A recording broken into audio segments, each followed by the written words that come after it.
वसुबारस, ज्या दिवशी प्रत्येक हिंदू माता म्हणून गायीची पूजा करतो, आपल्या संस्कृतीचं प्रतीक मानतो, त्या दिवशीच अकोल्यात गोमांस विक्री सुरू होती।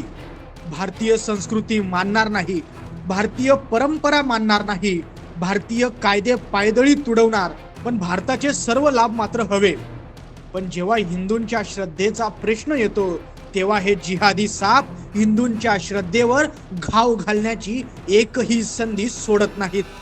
अकोला शहरातील बैदापूर भागात गोमांस विक्री करणाऱ्या दुकानावर धाड टाकली असता निजामी वृत्तीच्या षंडांनी बजरंग दलाच्या कार्यकर्त्यांवर आणि पोलिसांवर दगडफेक केली। वसुबारस एक पावन पर्व, जिथं आई समान गोमातेची पूजा होते, त्या दिवशी तिचंच मांस विकणारे हे विकृत जिहादी संस्कृतीचे वारसदार आहेत। हिंदूंच्या श्रद्धेवर घाव घालणाऱ्या या पिलावळींवर कायद्याचा आसूड पडेलच, पण हिंदूंनो, आपल्या सणासुदीला टार्गेट करून विष पेरणाऱ्या या नीच मानसिकतेला ओळखा आणि एकत्र या।